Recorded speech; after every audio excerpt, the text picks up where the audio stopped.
And welcome to SOLIDWORKS Skills video. This is a walkthrough on Worksheet 4. Um, I understand some students have had challenges, particularly in some of the latter questions. I'll do the whole thing. I'll walk through the whole thing, and you can fast forward as you need to. Let me clear out one of the answers here, and we'll start right from the top. Okay. Uh, Maximum distance from surface A to B. Well, let's take a look at it. Surface A is my datum. Notice it has a 0 next to it. All of the dimensions are 2 place decimal, so according to the chart they're all plus or minus 0.01. So the 1.75, if we're looking for the maximum distance, I would add the tolerance. So let's just do it here. 1.75 plus 0.01 yields 1.76. Okay, that one's pretty easy. Let's do the next one. Okay. Minimum distance from surface A to C. Same thing, A is the datum, C is the surface up here. So we're going to, if we're looking for the minimum distance, we would subtract the tolerance. So we have 3.10 minus 0.01 yielding 3.09. Okay, so that's the first two. Next, let's look at the maximum distance from B to C. Now, notice that in this question, none of the trial surfaces are the datum. So in order to walk the dog, we have to start, say, at surface B, go to surface A, which is our datum, and then go to surface C. So instead of just being one tolerance, there would be two tolerances. One to get from here to here, and one to get from here to here. What that tells me is that we have, now let's do a little bit of a shorthand here. We're going to be subtracting, let's take the larger one. Now if we're looking for the maximum distance, that would mean that surface C is as high as possible and surface B as low as possible. That would yield 3.11, which is 3.10 plus 0.01, and we'll subtract from that 1.74, which is B going in a downward direction, which yields 1.37. Okay, hope that is clear. Let's keep going. The minimum distance from B to C, well, we just reversed the process. Instead of 3.11, it's 3.09, and we'll subtract 1.76 because we want B to be as high as possible and C as low as possible, and that yields 1.33. Okay, so that's it for question 1. Now on to question 2. Notice this is dimensioned a bit differently. It's using chain dimensioning instead of datum dimensioning. So we'll have to be quite careful about how we follow the path numerically from point to point. We're being asked for the distance between surface A and C. Now A is the bottom here, C is this surface, this ledge up here. And if you look at it, I need to travel 4.00 to get to the top and then 0.9 to come back down. So let's just do that. We have, if we deal with our nominals, we have 4.00 minus 0.90. That's my nominal, and that equals 3.10. That's my nominal. And the tolerances, again going back to the diagram, if you look at it, in order to get from A to C, there are two steps, the 4.0 and the 9.90, and that will mean that I have two tolerances, so it's plus or minus 0.02. Okay. B and C, however, I've got to traverse three dimensions, the 1.75 and so on, all the way around. So let's do that right now. Delete this. So we have, if you look at it, I'm going to be subtracting the 0.9 and the 1.75 from the 4 numerically. So I'll do it that way. 4.00 minus 1.75 minus 0.90. That yields 1.35. And more interesting is how many tolerances there are. Again, keeping in mind that I had to traverse 3 dimensions to get there, so it's plus or minus 3 times the tolerance, or 0.03. So there is question 2. All right, now on to question 3. This is where some more of the difficulty arose. We need to talk a little bit about the meaning of clearance and how it can be affected by whether other surfaces, like if I have this tongue going into a groove. If this were in free air, as in the only controlling thing when I'm putting these two together is that tongue and that groove, then I just basically deal with the dimensions of those features. And when I say I want 10 thousandths clearance, what that means is that if, for example, the bottom of that tongue were to be resting on the bottom of the groove, that I would have a guaranteed 10 thousandths of clearance at the top. This does not mean that I want 10 thousandths of clearance all the way around. That's just a different condition. So in this case, I'm fitting the two parts together and I'm saying I want guaranteed 10,000 clearance between the two features.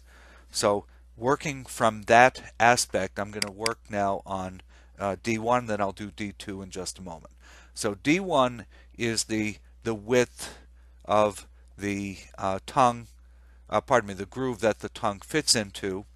And now let's assume that we're using the same tolerances as shown above. So let's walk through it. We have the 1.33, which is my nominal. It can grow as large as 10 thousandths or 0.01, bigger than the nominal because of the tolerance. And then I'm declaring that I want 10 thousandths guaranteed clearance. So here's my 0.01 again. There's my clearance. And then working on the other side where I'm looking at the D1 dimension, it also has a plus or minus 1 tolerance, or 0.01.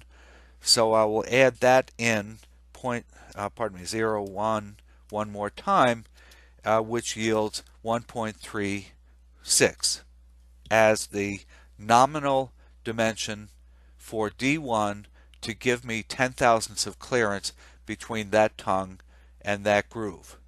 So again, walking through it, we have the nominal 1.33. We have it can grow by 10 thousandths according to the tolerances. I have 10 thousandths of clearance that I want between it and the mating part, and the mating part itself has its own tolerance of plus or minus 0.01, so I have to make D1 a nominal of 1.36. Okay, that's the answer. So let's do a similar job for D2. Now D2, the nominal distance between this surface and the tip of the tongue is 2.55. Oh, let's type this right. 2.55. Again, I'll add its tolerance of 0.01. I'll add the desired clearance of 0.01. And then I'll add again the fact that D2, which is the target dimension, has its own tolerance of 0.01. So similar to above, I'm adding 3 tolerances, or pardon me, 2 tolerances and 1 clearance. They happen to all be the same number, and I yield 2.58. So that's the answer to D2. And we finish question 3. All right, now we move on to question 4, And it looks a lot like question 3, but in a subtle but important way, it is different. Going back to question 3, the tongue and the groove are really the control for how these two parts are positioned against each other. The only limiting thing is that we state that surfaces A and B, these faces, are brought together. The difference here is that in question 4, yes, we still have A and B coming together, but we've also further declared that C and D, the bottoms, are coplanar. You read carefully here. That means that we're faced with a situation where we can't assume that the tongue and the groove are going to walk and move and shift and slide as necessary, because they're not allowed to, the C and D control. Therefore, we're saying we want a guaranteed minimum of clearance of 10 thousandths on all three surfaces, on each of the three surfaces. So taking that as a given, it changes our methodology a little bit. Let's do D1 and hopefully it'll become clear. So D1 is the bottom here, and it is governed by the bottom of the mating tongue. So it's 1.75. We'll subtract off, remember we're talking about maximum material condition for the tongue. We'll go downward 0.01 for its own tolerance. We'll go down another 0.01 for the clearance, and now we have the tolerance of D1 itself, which is directly dimensioned from its own datum. So we have minus 0.01 again, yielding 1.72. So that's it. D1 is no more complicated than that. D2, very similar. It's maximum material condition in the other direction. So we take the 3.10, we'll add its tolerance, 0.01. We'll add the clearance, 0.01. We're going the other way. We'll add the tolerance of D2 itself. So we'll add 0.01. And we have yielding a dimension, a nominal dimension for D2 of 3.13. So I hope that's clear. D4, that's the kicker. That's the one that involves a little more analysis. Not a great deal, but you need to understand what's happening here. Look carefully at this part on the left. The flat face here is dimensioned from its datum over on the far left, and the tip here is 4.55. Now what we're trying to determine is what is the maximum extension from surface A out to the tip of the tongue. Now knowing that the 2.00 has its own tolerance of plus or minus 0.01, and the 4.55 likewise is plus or minus 0.01. So what we're going to do is we're going to take the furthest extent, the 4.55, and we'll subtract from it the 2.00, and we're going to add to that difference 2 tolerances, 0.02. Think about that for a moment. Why is it 0.02? Because the 2.00 is 1 tolerance from its dimension, and the 4.55 is 1 tolerance from its dimension. So in order to walk that, we have to go from here over to here, and from here back out to here. Therefore, 0.02. Just for clarity, I'm going to put that down here as a 2.57. That's what that number yields, and we'll work with these two together. So we're ready to click over to the other side to get to work on D4.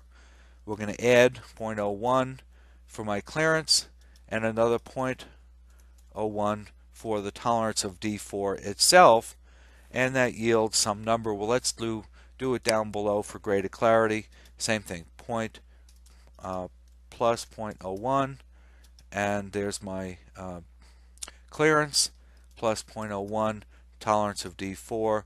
and that equals 2.59, no matter how you slice it. 2.59, same thing up above.